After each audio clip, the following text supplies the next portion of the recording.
Okay, let's take a look here. Log in. I wonder if they're here. Oh, good. Two other participants in the room. Hey, Yasha, Mekala, can you hear me? Oh, son of a... I'm on mute again. Unmute. All right, Yasha, Mekala, can you hear me? Yeah, we can hear you. Give me a big thumbs up if you can hear me. Okay, perfect. All right, well, guys, I'm so excited because today's the day. We're airing the first episode. Oh, yeah. Lots of great insight. Talked to great applicants and ready to share everybody's thoughts. Perfect. All right, but you know what? I have to share this with you. Before you begin, I found the funniest TikTok. I don't know, do you guys follow Dr. Glockenflecken on Twitter? He's hilarious. Yeah, he's hilarious. He's so funny. So I'm going to share my screen here. Hold on one second. I want to show you this video. Okay, perfect. I'm sharing it. Do you see it? No. It's not up? I can't see it. Okay, all right. Let me try again. One more time. Share screen. There's so many buttons. All right, perfect. It's up. Can you see it? You can hear me. You can see it. You can see my screen. You can see the video all at the same time. No. You still can't see it. All right, great. Okay, perfect. You know what? Let's just forget the video. I'll work on that later. Are you ready to see the episode? Let's get to it.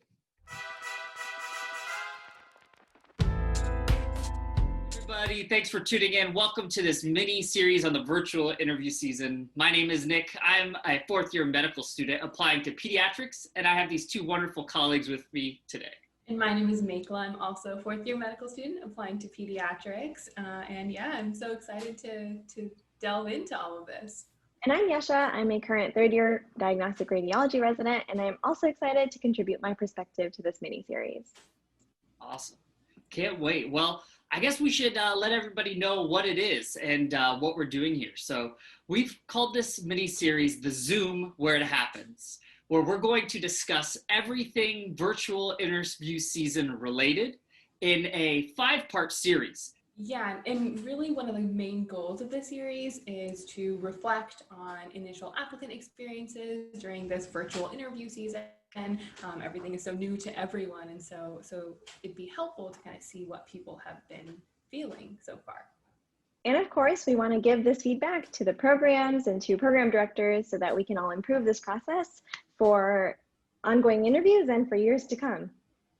Yeah, I think that's so important because there was no rule book for this season, right? And so programs are coming up with really innovative things on the fly, and things are working and things aren't. So I think that's probably one of the more important parts here is this kind of feedback you're talking about, Yasha. Perfect.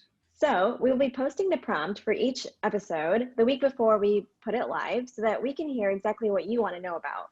And really just kind of let us know in the comments what your particular takes are on each of the different topics. If you want to be a guest and add in your input, that's always welcome. And we really want this to reach all different types of specialties to really get an understanding of how every type of applicant is going through this season. Yasha spoke briefly about the fact that we're going to be asking some prompts before each episode, but then we're going to be posting them, and we want to hear your comments and how your takes are different, because inevitably you're going to have experienced something from the previous person and so on. So after we post the episode, please feel free to comment, discuss any sort of constructive criticism you have toward anything that was said on the episode or the programs that you've experienced. So now's the time for us to all come together and make it better moving forward. So let's talk about this first episode.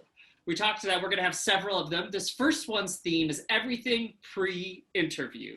So in particular, we're going to discuss 3 things: the interview space, invitations and scheduling, and then the social hours. All 3 big things that happen before the interview day.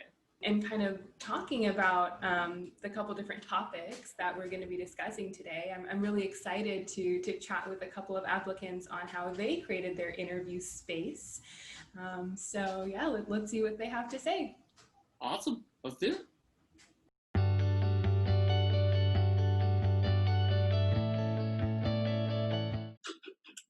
All right, so here I have with me today Alana Snyder. Thank you so much for doing this with us. Yeah, thanks for having me. So I'm Alana. I'm a fourth year at the University of South Florida, applying pediatrics. Great specialty. um, we really just wanted to talk today about interview spaces in this virtual era. And so for you, kind of broadly, what have you learned in creating your interview space? I think just kind of trying to make things work with what you have is something that's totally possible and something that applicants should be encouraged to do. Like, there's no need to go buy a special ring light. You can I have my little desk lamp here, just kind of angled so that my face is well lit. Try and make it as personal as you can, but it doesn't have to be anything special. I think like the standard is just like you against a blank wall is perfectly acceptable. For you, how has the space evolved, if it has at all? I think it's been pretty consistent from like the idea of what I wanted. I was originally setting my computer on top of a box and then realized it was too tall. So now it's on top of a stack of my first aid books. Nice. But the other thing that just kind of evolved a little bit was fixing my lighting so that I wasn't getting a ton of glare on my glasses. Unfortunately, glasses, I got to wear them to see my interviewers and, see the people I'm talking to. So that is kind of inevitable that there will be some glare. But I think that was honestly the hardest part that kind of evolved over time, was positioning my lightings for that. That makes sense. Yeah, I've been kind of going back and forth between glasses and contacts to try to figure out, what works best. But like you said, at the end of the day, you need glasses to see, and that's the most important thing. I have to say, I like your outlook on things. It's relaxed, but still getting things done. And I think that's the way that hopefully many applicants feel too, because this whole season is already so kind of scary and stressful, and to add you must have this or it must look like this, just adds unnecessary tension. Yeah, and I think I can speak to a little bit from the other side. I have the privilege of interviewing some incoming medical students. Nice. And so they're doing these virtual interviews too. And it's just as stressful for them, I'm sure. Right. And I can say that honestly, most of the time, I don't even remember what their background was, as long as it wasn't something super like obtrusive. So it's not something I think we need to really stress about too much, as long as it's kind of clean and is what you want it to be.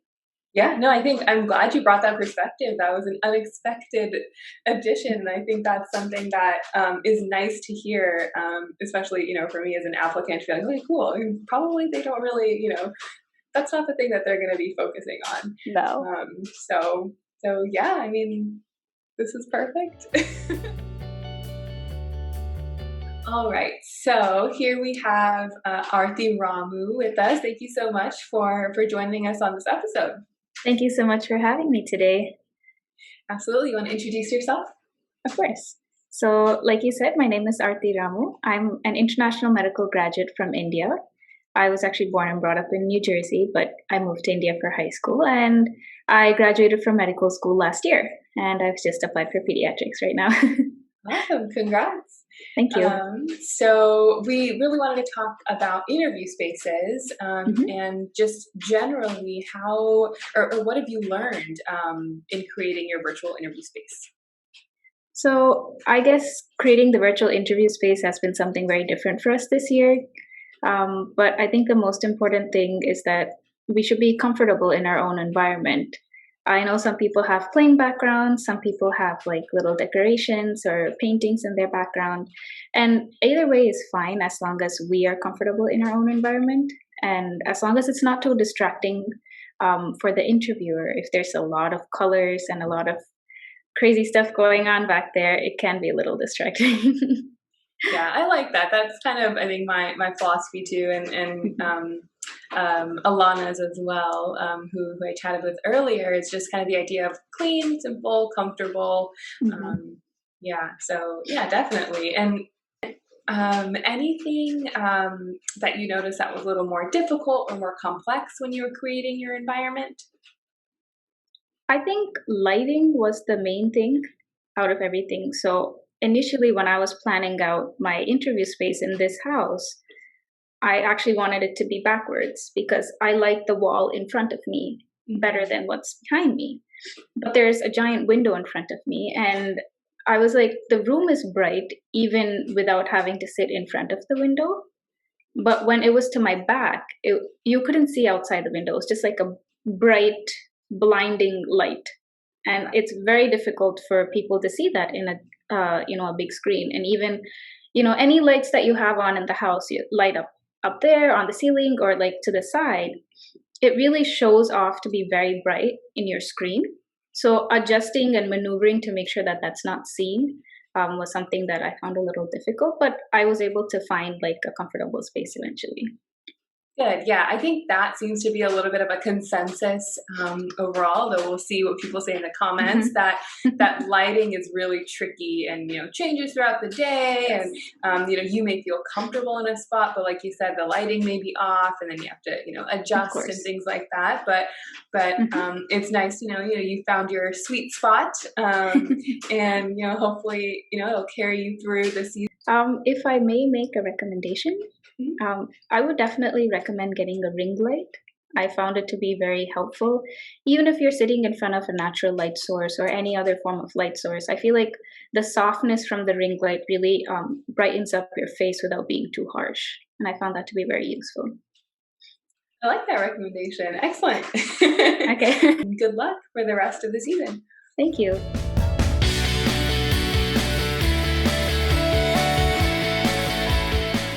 Hi, everybody. In this week's episode, I'll be discussing interview scheduling. And today I have my first guest, Hunjin Kim. She's a fourth year at FIU HW.com, and she's applying into diagnostic radiology. And so just to kick this off, I just wanted to say, how has scheduling been going?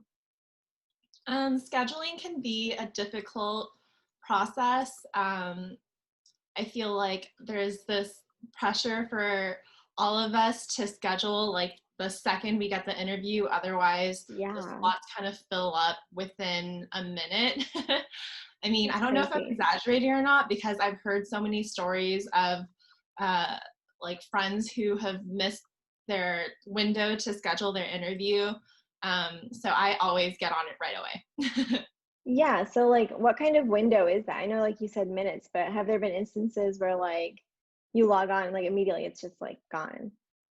I know for one program, I logged in like less than 5 minutes in, and like probably 5 out of 7 dates were full. Oh my God. Luckily, it was like earlier in the season, so I still had a lot of like my calendar wasn't as full. But if it were like later in the season, it would be very challenging if I already had an interview on one of those dates. In terms of like things that you've had to sacrifice, have you had to like step out of patient rooms to schedule interview? Like, tell me about that. Yeah, so actually during one of my IR rotations, I had to make the decision to not scrub into any procedures. And this was a program that I had already rotated at. And my first time rotating there, I was super proactive about scrubbing in on every procedure. Like normally med students, for some reason, didn't scrub in. So the residents were like, oh, are you allowed to? And I'd be like, oh yeah, totally. And so my second time rotating there, I didn't scrub in at all. And I was really worried about how that would seem to my preceptors. I explained to some of them that if I miss an invite within like 5 minutes, then I might not be able to interview at the program. And most of them were very understanding. So have most of your programs been like East Coast, or have you been having to do like the whole like time zone change type of thing? Yeah, that's like the whole thing. Story. Okay. So with one West Coast program, they sent me a Zoom link, and I think it was a Zoom link for the entire day that started at 7:30 Pacific time. And then they sent me another attachment that said that my interview starts at 10:30. And in my mind, I was like, oh, that makes so much sense because 7:30 Pacific is 10:30 Eastern. So I'll just log in at 10:30 Eastern. And when I did that, nobody was there. So I called the program coordinator. She said, oh, no, your interview starts at 10:30 Pacific. I was like, oh, and I had to like rearrange my entire schedule that day. And in that like hectic frenzy, I thought that 10:30 Pacific was 2:30 Eastern. So I was ready to log in at 2:30 Eastern. And then at like at like 1:29, she sends me a text and she calls me and she's like, "Are you ready for your 10:30 interview?" And I was like, "Oh my gosh, I totally like miscalculated the time change." I think that earlier you asked me if there's like anything about virtual interviews that I feel like kind of I benefited from. Yes. I think I really benefited from having a whiteboard behind me, because for every program I would write like, "I love program name" or "I love city name."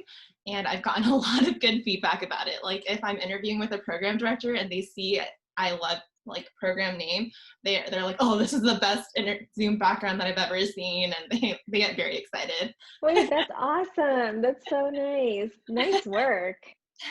Anyways, well, thank you. I really appreciate you taking the time to talk to me today. Now I'm joined by Rohil Mopani. He's a 4th year at Yale School of Medicine. Rohil is applying for IRDR and intern year programs. So, Rohil, how are you dealing with the stress of scheduling all of these interviews? Hi everyone, nice to be on this. Definitely, I think it's a challenge, and a lot of it is optimization. I've been very lucky also to be at a school that gives us time off for interviews, and so and I'm doing computational research, so I'm just like on my computer a lot of the day anyway, so I'm able to respond at a pace that other people who have rotations unfortunately cannot. At the same time, you miss out on some clinical education, which is a natural byproduct of interviewing. One thing that has kept me organized is that I have like a spreadsheet, and I have a spreadsheet like with vertical organizations for days, and then I immediately like block out certain days when I have an interview on that day. So when I actually have an invite, I can very quickly organize and like schedule a day that would work. Obviously, it's not a great system when less than 2 minutes could separate you from an invite versus not getting a day, especially when you have IR and DR and prelim interviews. It kind of adds up pretty quickly, given the sense that in this year the interview cycle has been shortened because it starts late, as well as the weeks off for Thanksgiving, RSNA, as well as Christmas. And it's Monday through Friday, so that's 5 days. So definitely we save a lot of time because we don't have to travel, but sometimes just fitting interviews in becomes a challenge. Right, of course. Have you received any interviews like at odd times of the day? I know someone said that she got an interview like overnight or something like that. Did you get anything like that? Yeah, I got one overnight, and that again, I had optimized my phone to like just make a very loud like noise anytime I made a separate email for ERS so that every email invite wouldn't like wake me up or something. But again, it's one of those things where you can always do these optimizations to make things happen, but it is a broken system where you kind of have to do these things to have a leg up. And I know some other people on different phones couldn't figure out how to have separate notifications, so they might have gotten the email but don't get an idea of it, or if they don't have an Apple Watch. I mean, I personally don't, but some people rely on that. So whatever, if your system isn't well worked, like you'll have an issue, or if you go hiking and don't have internet for half an hour, that is a risk you're taking at that point. So these are all things to think about for some people. I had friends in pediatrics who had like multiple interviews received overnight. So I think it's just a nature of specialties. Radiology by and large has been okay. Most have been business hours, but with California programs, sometimes it might not be business hours for other people. But I have heard of people being very, I guess, marginalized because of California people who have to start interviews at 4 a.m. and it would be 7 a.m. East Coast time. So that really sucks for them.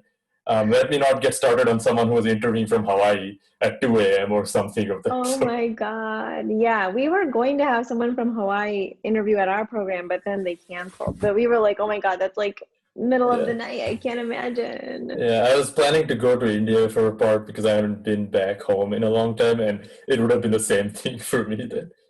Gives you time off for interviews? Like, does everyone get that, or you have to choose that, or like how does that work? So I was also in a position because I did a research year, so a lot of the requirements that I had for 4th year, I kind of split them between 3rd and 4th year. But in general, we definitely, I think most of us get this time off. But that's just the nature of the flexibility of our curriculum, where like the way you can schedule rotations and the way you can schedule like research time around these blocks. so you're able to do this. But yeah. Have you ever, so I know that you have like all this time and you're on your computer all the time. So have you ever missed an interview notification, or not just missed it, but did you ever log in and all of them are gone or anything like that? So I had this one program, a preliminary program, sent me an interview while I was already on my computer, and it couldn't have been more than 10 seconds from me getting the email to me getting on ERS, and it was already all gone. I don't think it's feasible that I was slow. I think they sent me an invite when all of their spots had already been gone. So they sent me an invite to waitlist, I think. It ended up working out, I guess 2 weeks later. Someone must have dropped their spot, so I got placed there, I guess. But it was, I don't know, maybe it's just like weird organization on their part. Let's see. Anything else you want to add in this episode about scheduling and things you've learned, things that surprised you? Yeah, sometimes I think as medical students we're reticent to contact programs, but I think the people or program coordinators that I have spoken to about specific situations usually have been very helpful. And programs, I can see that they're like making efforts. Some of it is just outside their control, and there's nothing they can do about it, as well as just the nature of the cycle with being able to interview virtually.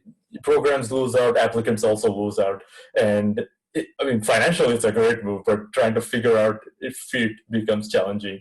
So I think everyone is trying their best, and there are definitely things that can be improved, but hopefully the next iteration will do that. Awesome. Well, thank you so much, Rohil. I really appreciate you taking the time to talk to me. Next time, episode 1, part 2 of the Zoom Word Habits. We meet Becca and Jose, 2 wonderful applicants, as we discuss all pre-interview events. Join us next Friday for part 2 of episode 1. As always, find us on Twitter @FuturePedsRes, @FutureRadsRes. Until then,